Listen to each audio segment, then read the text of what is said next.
This is Supply House Times editor Mike Miazga here at the 2014 Southern Wholesalers Association Convention in Palm Coast, Florida. Joined right now by Ian MacDougall. Nice to see you. Hey, nice to meet you. Nice 2.5-hour presentation on corporate life cycles. A lot of pertinent stuff that folks in the room here this afternoon can certainly take home. I have three key questions for you. First, you talk about companies in prime and companies that are in an aging cycle. What do you see as the most common cause for them to get into that the aging downfall? Well, I would answer that first of all this way. Managing a successful company is without doubt more difficult than managing a company with problems. And that's very counterintuitive, because people assume that if the company is successful, it's going to be easier to manage. But that's absolutely wrong, because success eventually creates a complacency. When an organization becomes complacent, it loses its ability to be entrepreneurial, and people begin to resist change. Why do we have to change? We're a success. That's basically what that's a common theme that I've found in aging systems, aging organizations. You also delved into quite extensively different, I guess you'd call them management styles within an organization. Roles, yes. You talked about producer, entrepreneur, integrate, and administer, right. And you stress that you got to have all four to move forward. Why is that? Well, first of all, let me take each of these in turn. The first role, which I refer to as the P role, to produce results. Without that role, you're not delivering the right solution to the customer. And a sign that an organization is not performing that role is a churn. In other words, and a sign that an organization is performing that role well is customer retention. So that's a metric that every organization in the industry should have on their dashboard.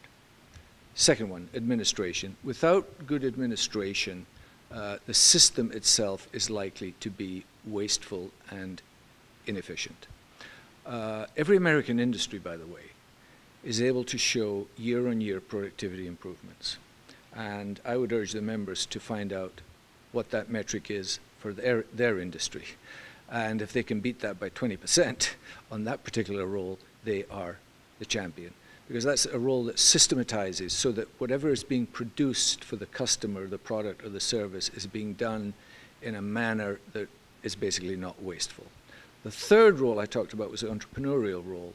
That role is essential simply because of change. And I say to people, for how long has there been change? And they'll answer correctly, forever. And for how long will there be change? And they'll answer forever. So therefore, organizations will always have either problems or opportunities, depending which way they want to look at it. And without that role, they're not going to be dealing with it. And the fourth one was was more amorphous, was the integration role. But that's the role that affects the culture of the organization. Because what's desirable, to my mind, is that an organization is composed of missionaries rather than mercenaries. Missionaries believe in what we're doing, and they believe in the value of what we're doing. They have shared values. We have a shared culture. Mercenaries, they're just around, until the next best thing comes along.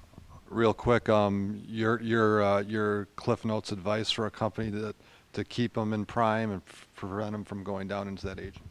Well, in my presentation, I identified the 4 factors that cause organization aging, and to my mind, it's absolutely essential that every chief executive, and hopefully even each executive team, should constantly review these 4 factors and assess which of these factors is most likely to undermine our performance.